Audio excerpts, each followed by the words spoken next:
Hello, everybody. It's Ed Rosenberg again, and I'm talking today with Jason Magee from WorldFirst. Jason, how you doing? Ed, good to talk to you again. It's really good to talk to you again. Yeah. It's always a pleasure. It's, I think, the third or fourth one we've done already. Yeah, for sure. Okay, so now let me know. A lot going on as always. Brexit. What can you tell me about it? First of all, what exactly is it?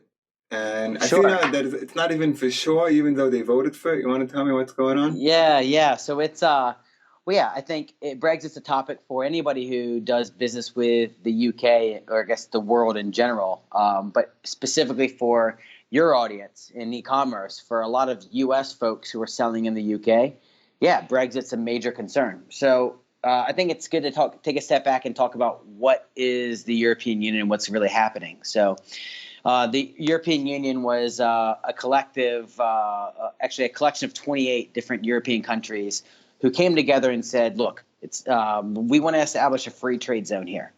So the UK, obviously being a part of it with mainland Europe, they're able to pretty much be governed by the same laws with VAT, regulation, et cetera, to really, for free cross-border trade. The UK put it to a vote. Back, I believe it was in June, whether the UK should leave the European Union. The vote passed to everybody's surprise. So what that means is literally overnight, you saw the pound, which was it was the cable rate, which is USD to GBP, was $1.52 for every pound, and then all of a sudden you saw it drop to about 129. So you see 16% drop. Now it's down to about 122. What does that mean? That means anybody who's trying to bring pounds back to dollars, it's worth about 19% less right now. So that's a major concern for sellers who are selling in the UK, trying to bring their money home. So I think there are a few things. I mean, one, there is a lot of uncertainty. With uncertainty, you're going to have volatility in the market. So I know that a lot of folks are pulling out. But from our folks who've stayed in, I think what their approach is, they're willing to do what other folks aren't willing to do. And while everybody else is pulling out, they're doubling down because nobody has a crystal ball. But we know that there's going to be certainty coming back in there. So it is still going to be profitable once again if it isn't for you now. But the beauty is, and you can tell me what your mix typically of resellers versus private label. But if you're a private label seller and you control your margins, you're able to not suffer as much from the pound dropping. But another interesting thing, I was reading an article on TameBay, and it seems that the UK citizens are willing to pay higher prices for their goods because they realize with all of this happening that they're just willing to pay higher prices. So it's not quite, they're not willing to pay 19% higher for every item they buy, but that does counteract some of the drop in the pound. But then you also have Amazon enforcing VAT, so it's another 20%. Yeah. What the thing is UK buyers and European buyers, because VAT is all across Europe, they already budget everything they buy. They know they're paying 20% of the price is going towards VAT. So it's not like you're adding on another 20% that would make a buyer not want to buy from you. They already expect, as a consumer, they're going to pay for VAT. So that shouldn't worry as many folks. But what is a little bit worrying is Amazon requiring VAT for a lot of sellers. So it does make it a little bit more tough if you're just trying to enter the market and test it and you're kind of below the threshold where you have to pay VAT, that Amazon isn't requiring it. So right. I mean, if I have a mall, they can't, and there's a bunch of flea market and there are a bunch of people selling, they can't enforce me to enforce the flea market people who have tables to charge sales tax. Yeah. So I think the interesting thing there, the thing is I think there's a difference between 5 sellers who are just setting up goods on the street. When you have a force like Amazon, it's a very big flea market. Right. So right. Yeah, but I mean, look, there's some cool companies out there. We don't do VAT, but we work with a number of them. But I think the big approach you should ask when going the VAT route is, do you just, I mean, I don't want to, there are two approaches. It's, you're going to pay for it either way. You can either go and set up your VAT on your own and go to the HMRC website and set it up. Or there's some other companies out there. There are some companies that can get it done pretty quickly, but you're kind of on your own to make sure you check every single box and you file everything correctly. But then there are also other companies out there. They will, hold your hand and make sure every individual box is ticked. Companies like, Meridian is a good VAT company, and there are companies like Simply VAT. There are a lot of other companies out there. Ed, I'm sure you know of some as well, but you'd rather just do it the right way from the beginning anyway. So it's probably good if you plan on being outside of the U.S., especially in Europe, you set up that. Right. Okay, what's going on with verification issues? Now, why is the law different in the UK? Well, I think it's kind of, verification is kind of like VAT to me. And I know you go through some of these issues yourself. I mean, you've kind of seen Amazon move very quickly into a new market, and they don't have everything figured out, or they don't make requirements. But I think as they grow, whether it's external pressure, making sure that your account is owned by the right person and operating effectively, or even if it's internal to Amazon, there's no denying that they're cracking down. That's why you see so many companies specializing in helping getting accounts unblocked or unsuspended. And me directly, merchants are running into an issue where they change their bank account on Amazon, and then Amazon says, hey, you need to verify you own this account. We need your account numbering, routing number, etc. So there are merchants who have tried to do that, and the company they're using, or whoever they're using, whatever bank they're using, isn't able to produce that sort of documentation to verify it. So all of a sudden they're flagged, they're shut down, they're suspended, or they're at least put on hold.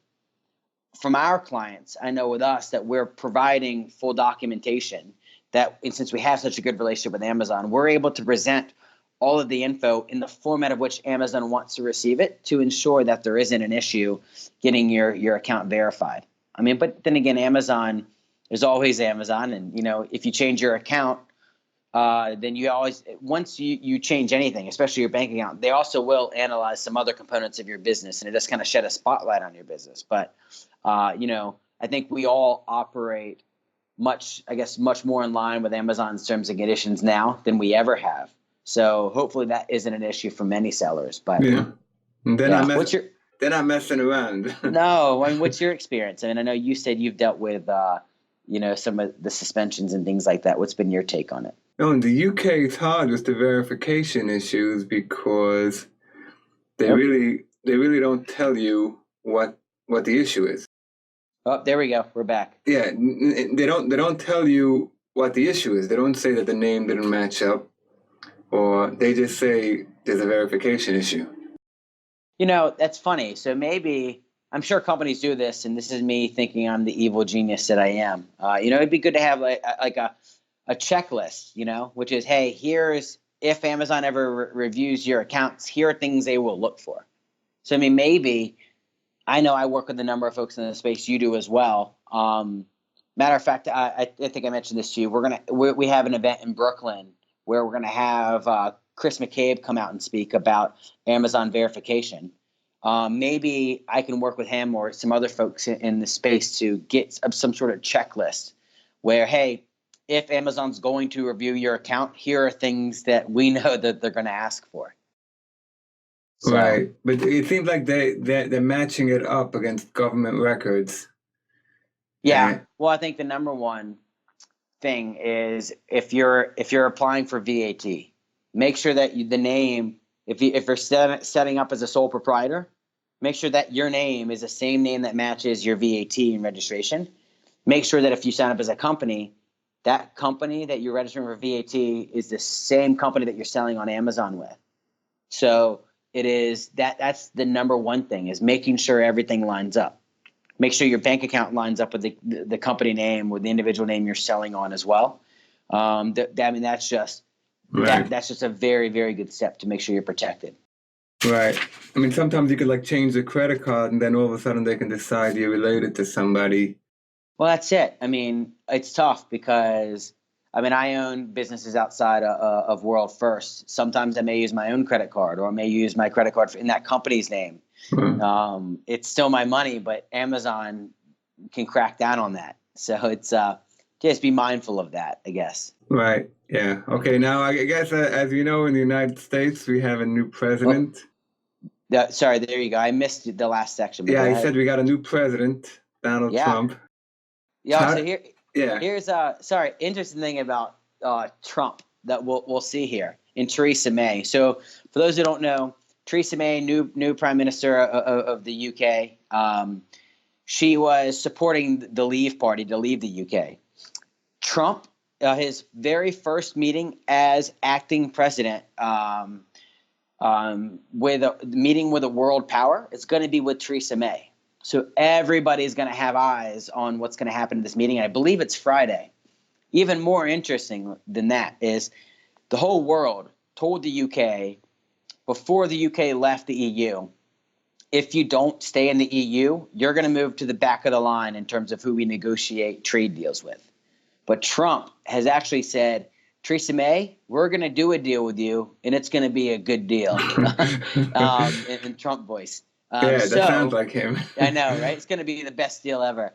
But I guess here's a positive: is if this trade deal goes through, it will strengthen the pound.